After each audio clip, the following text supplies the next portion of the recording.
ठिकाणी काँग्रेसच्या या कार्यकर्त्यांच्या आंदोलनाच्या ठिकाणीच वंचित बहुजन आघाडीकडून देखील इथं हे आंदोलन केलं जात आहे।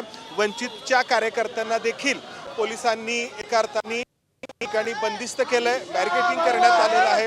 आपल्यासोबत हे वंचितचे पदाधिकारी आहेत। अमित शहांना काय सांगायचं तुम्हाला?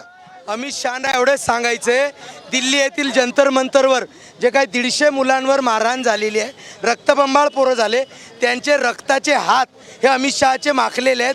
त्यामुळे रक्ताने माखलेल्या हातांना अजित डोवाल सारख्यांना लोकमान्य टिळक पुरस्कार देण्याचा अधिकार नाही आहे।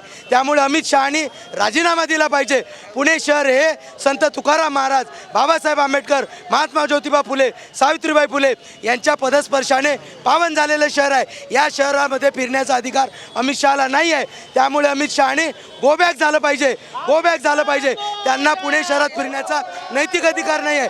पोलिसांना आम्ही विनंती करतोय की हे संविधानाचं पुस्तक आहे, हे संविधान आम्ही अमित शहाना गिफ्ट देणार आहोत।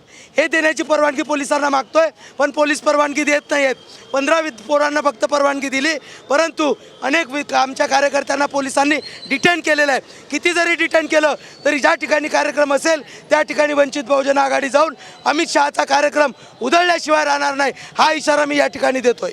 बरंच लांब उभा केलंय सगळ्या कार्यकर्त्यांना। कार्यक्रम बराच इथून लांब आहे आणि आंदोलनाची जागा बरीच दूरवर ठेवली आहे, कारण तिथे पूर्णपणे सरकारला प्रोटेक्ट करण्याचा प्रयत्न चालू झालेला आहे। आम्ही जनता आहोत, आम्हाला जनतेवर आम्ही निवडलेला प्रतिनिधी जर आमच्या भरोशावर दिला जातो तर त्याला काढण्याचाही अधिकार हे आमच्याकडेच आहे। आम्हाला आज त्यांच्या सिक्युरिटीसाठी एवढा लांब उभं केलेलं आहे, हे त्यांची सिक्युरिटी ते जपतात आहे, परंतु आमची जी मान्यता आहे की त्यांना ह्या पदावरून त्यांनी राजीनामा द्यावे, थोडं मनाला लाजावं, जनाला लाजावं आणि मनाने तर राजीनामा द्यावा।